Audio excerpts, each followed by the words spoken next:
In the world of video rentals, sex and violence often sells, and there's now concern that some videos may be selling your child a violently distorted future. Movies depicting realistic murders are among the hottest draws for teenagers. And tonight, in part one of our special series, Channel 3's Don Hammond tells us why the scare goes beyond what we see on the TV screen.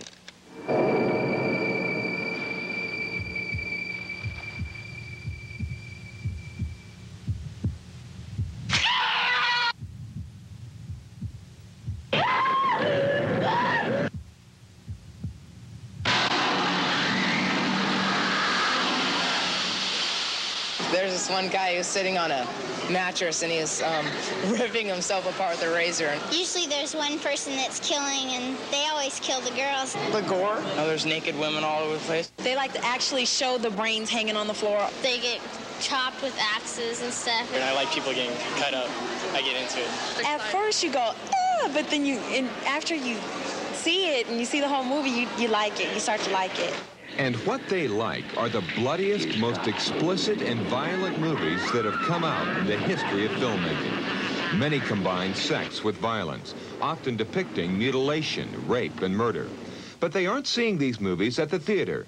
They're renting them from the horror section of your local video store. The violence that is in there is things being done to women and on women. They're being hung up, they're being dismembered, they're being cut with surgical tools, they're being shot in the face, point blank with a gun.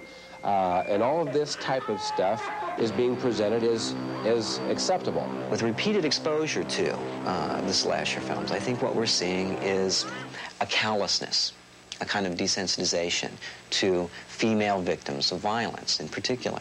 Give it to her, you know, and slap her, shoot her, kill her, tear her apart. They know it's entertainment. They know it's special effects. They get together. They have little parties. They watch these movies. They have a good time. I don't think they're really seeing the undercurrents that a lot of paranoid parents are seeing. CHAS Balun has talked to hundreds of teenagers about horror films. He's written books on the subject and serves as the splatter critic for 2 horror magazines. I don't think they have to show the naked girl, but they do. They they put sex and violence together a lot. But it's cool. it's fun. It's crazy. It's maybe their first exposure to sex. It is a slasher film in which sex is paired with the most gruesome and graphic forms of violence, so that the one begins to evoke the other in the young child's mind. That's a cause for concern. Strong concern for Dan LINZ, who's a noted authority on the effects of sex and violence in the mass media. As a psychologist and professor at UC Santa Barbara, LINZ has conducted studies which expose male college students to slasher films, movies that depict women being brutalized in the worst ways, movies that are the most popular with kids today. People that originally perceived a lot of violence in the material see less violence with repeated exposure. The material that was originally deemed to be offensive, degrading to women, less so with repeated exposure. But even more importantly, when we put them in a new situation now, when they're asked to make an evaluation of, let's say, a rape victim at trial, and we actually show people videotape reenactments of a rape trial, have them evaluate the victim, we find that she is judged as less injured, a little less sympathy for her, if the young men have been exposed to slasher films. The movie that you can barely make out behind me is not a slasher film. However, it is so violent and graphic that we just can't show it on TV. It's also one of 2 movies chosen by a group of very nice teenagers who allowed us to come watch them watch movies. Here's how they reacted to Hellbound Hellraiser 2. Oh, that was bad. Throughout this movie, they'll see faces ripped apart with hooks, a man slashing himself into a bloody pulp, and graphic, macabre, torturous images that defy description.